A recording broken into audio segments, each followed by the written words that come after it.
Deixa eu ler uma palavra aqui, na carta que Paulo escreveu aos Coríntios.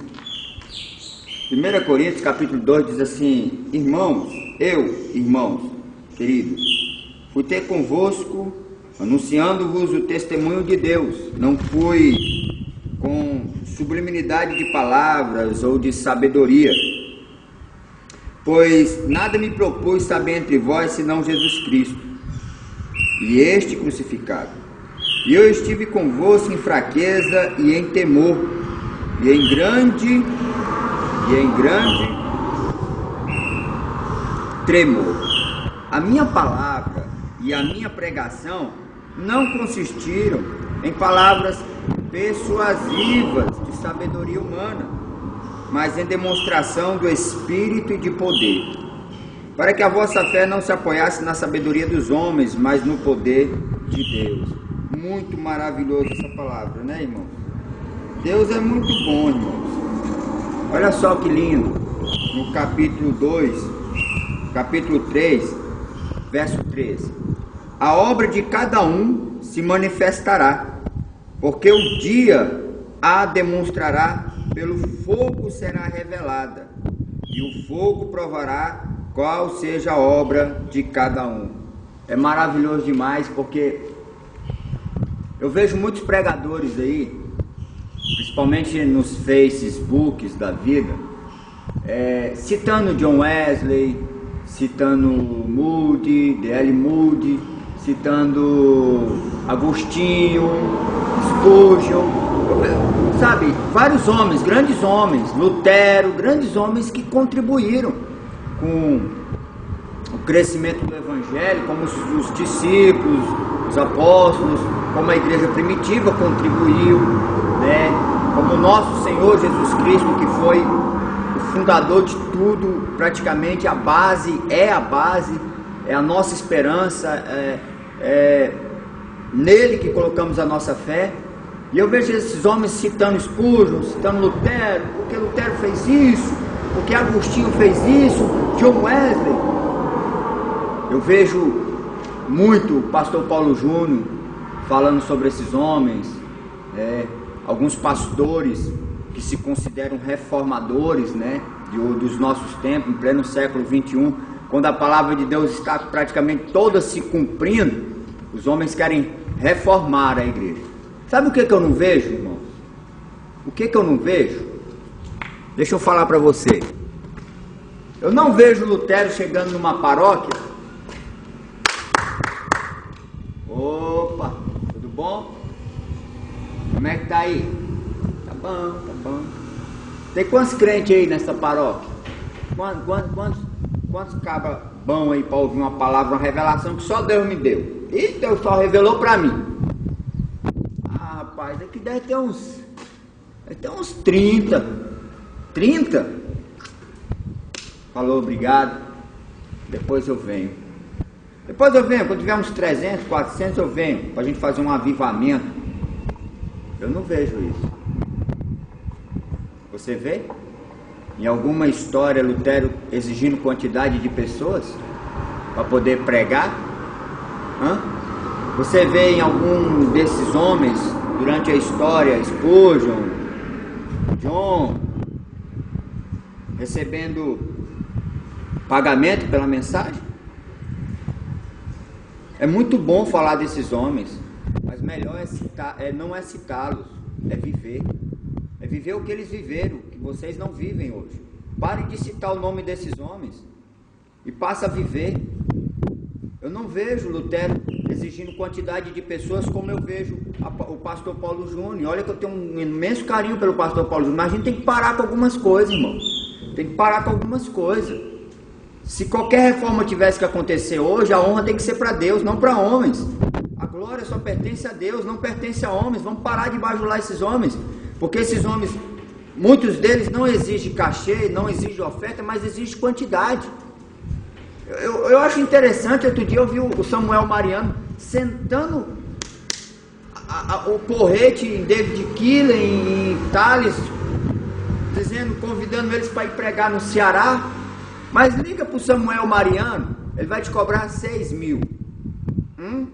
Ai, Samuel, desculpa, mas você cobra 6 mil, querido.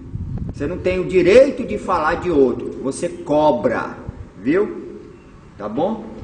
Eu acho interessante, Fernandinho, gente. Fernandinho outro dia estava cantando numa igreja e falando, e de repente disse que Deus tinha que apagar com as estrelas de hoje, porque tinha muita estrela, tinha muita gente adorando, muita gente. Quantos te adoram, Fernandinho? Quantos mil você cobra mesmo? Quantos mil? 50 mil? Não, não acredito. Para falar de outro, não, você não tem esse direito. Nenhum que cobra para pregar o evangelho tem o direito de falar de outro. E mesmo se você não cobrasse, você ainda não teria direito. Você está entendendo? Precisamos buscar a Deus, irmãos. E outra, antes de você quiser citar qualquer um nome desse, viva. Porque eu não vejo o John Wesley viajando, acompanhado. Muitas das viagens que ele fez foi sozinho. Eu não vejo o John Wesley ficando em hotéis, entendeu? Para se resguardar porque se achava mais santo do que os outros. Eu não vejo John Wesley escolhendo quantidade de pessoas. Muito pelo contrário, quando ele recebia um convite, ele ia. E boa parte do ministério de John foi no meio do mato, em aldeias, para 5, para 2, para 3. Deixa eu te fazer uma pergunta. Quando você vai convidar um pregador, ele te manda um questionário. Lá no questionário está assim, ó, quantidade de membros ou quantidade de pessoas para o evento. Coloca 30 pessoas para ver se ele não vai rejeitar o seu convite. Daqui 5 dias, 10 dias, envia o mesmo convite para a mesma pessoa, só mudando o nome da igreja. Não coloca o nome, para não ser uma mentira, não coloca o nome completo da igreja não, põe só o primeiro nome, Assembleia de Deus ou Igreja Pentecostal. E põe assim, ó, 300 membros, você vai ver que eles vão aceitar o seu convite para a mesma data. Para com isso. Eu liguei para o pastor Elson de Assis, ele cobra 2 mil para pregar na igreja por dia, hotel para ficar hospedado, mais a passagem de avião ida e volta. Tá certo? Eu mandei uma carta convidando ele, um e-mail. E lá, eu não posso mentir, eu citei, a igreja tem 30 membros. Ele falou que não tinha agenda. Ele não tinha agenda para aquele mês, que estava muito ocupado. Passou mais ou menos uma semana, eu enviei o mesmo convite. Só que agora eu não citei o nome completo da igreja, citei só o primeiro nome, Assembleia de Deus, entendeu? Coloquei a mesma data e mudei de 30, coloquei 500 membros. A igreja suporta 500 membros, porém, na verdade a igreja suporta 300 membros, mas nós esperamos uma estimativa de 500. Sabe qual foi a resposta? Positivo. Eu fiz a mesma coisa com o pastor Paulo Júnior. Não cobra cachê, mas cobra quantidade de pessoas. Para com isso. Vamos parar, gente. Não estou querendo difamar ninguém. Estou querendo prejudicar ninguém. Mas a realidade é que tem muita gente defendendo os tais reformadores, mas não estão vivendo o que os grandes reformadores viveram. Para com isso. Vamos ficar na paz, porque a obra de cada um vai se manifestar. A obra de cada um vai se manifestar. E eu não vejo os grandes reformadores exigindo quantidade de membros. Viu? Fiquem todos na paz. Medita aí, você que é reformador. Você que vive citando Spurgeon, você não conhece nada. Sabe de nada, meu filho. Sabe de nada. Vai viver o que Spurgeon viveu. Acho que é muito bom pregar sobre a história de Jó. Quero ver você passar o que Jó passou e ser fiel até o fim. É muito bom falar sobre o apóstolo Paulo. Quero ver você passar o que o apóstolo Paulo passou e ser fiel até o fim. É muito bom citar os apóstolos. Quero ver você passar o que os apóstolos passaram. Quero ver você passar o que a igreja primitiva passou e permanecer fiel. É muito bom falar que lá fora os cristãos estão morrendo para não negar Jesus. É muito bom isso.